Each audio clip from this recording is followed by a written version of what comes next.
kita hari ini terambil di dalam Keluaran pasal 17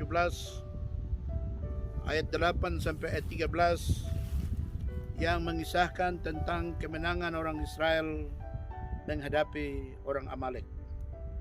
Peperangan ini terjadi di lembah Refidim.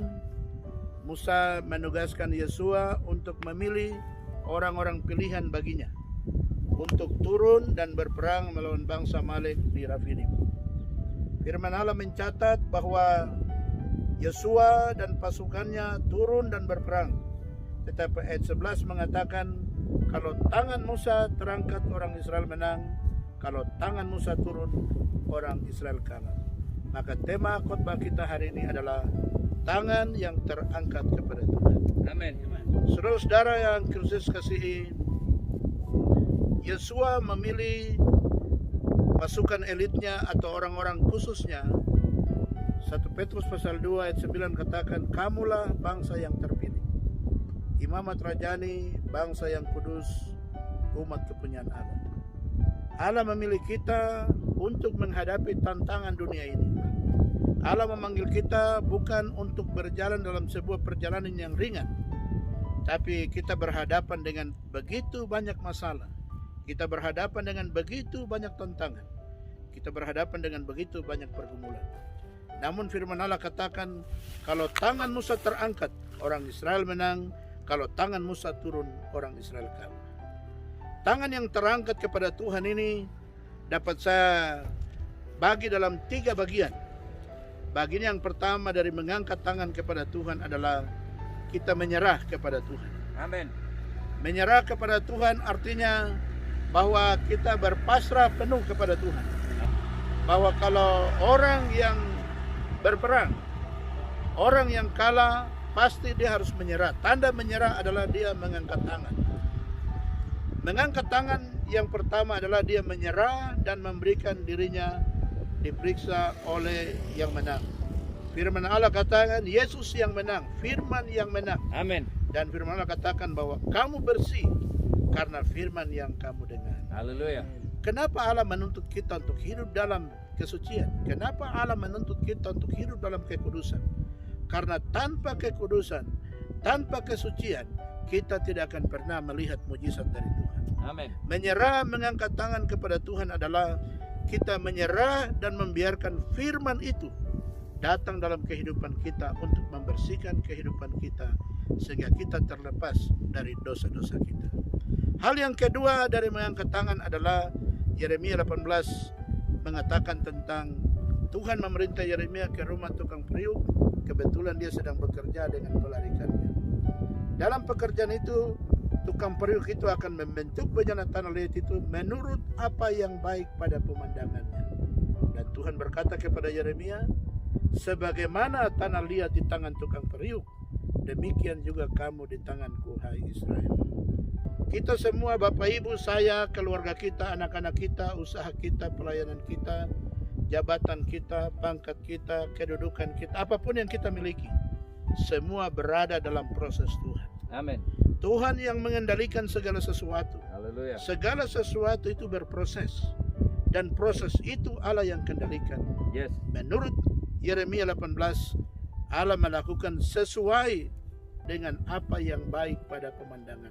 Saudara, tanah liat tidak punya hak untuk mengadakan interupsi, kritik, saran, masukan, usulan, tidak. Tanah liat, tugas dari tanah liat adalah diam, menyerahkan diri untuk dibentuk sesuai dengan kehendak dari penjunan. Makanya kalau kita menghadapi sebuah tantangan, menghadapi sebuah pergumulan, kita harus angkat tangan kepada Tuhan. Dan kita mengatakan, Tuhan, bentuklah aku sesuai dengan kehendak-Mu. Amin. Pujian yang biasa kita nyanyikan, bagaikan bejana siap dibentuk. Nah, kita menyanyi bahwa kita menyerahkan hidup kita kepada Tuhan. Rumah tangga kita akan sukses, keluarga kita akan sukses, pekerjaan kita akan sukses. Haleluya. Kalau Tuhan yang bentuk kita sesuai dengan kehendak-Nya. Amin. Amin. Firman Allah katakan rancangan Tuhan bukan rancangan kegagalan, tapi rancangan Tuhan adalah rancangan damai sejahtera yang memberikan kepada kita hari depan yang penuh harapan. Amin. Angkat tangan yang ketiga adalah kita merasa kita tidak mampu. Kita ingat cerita Petrus, seorang profesional, seorang nelayan yang ketika Yesus memerintahkan murid-muridnya pergi ke seberang danau, mereka mendayungkan perahu mereka. Di tengah danau terjadi angin sakal yang keras, gelombang yang besar, perahu diombang-ambingkan. Ada 3 hal yang Yesus lakukan. Yesus naik ke atas bukit dan berdoa. Yang kedua, Yesus lihat dari kejauhan betapa payahnya mereka mendayungkan perahu mereka. Yang ketiga, Yesus datang untuk menolong mereka. Amen. Petrus berkata kepada Yesus, Yesus, sekiranya itu engkau, suruhlah aku datang kepadamu. Dan Yesus bilang, Petrus, silakan datang kemari. Petrus berjalan di atas air. Firman Allah katakan, selama pandangannya kepada Yesus, Petrus tidak bermasalah.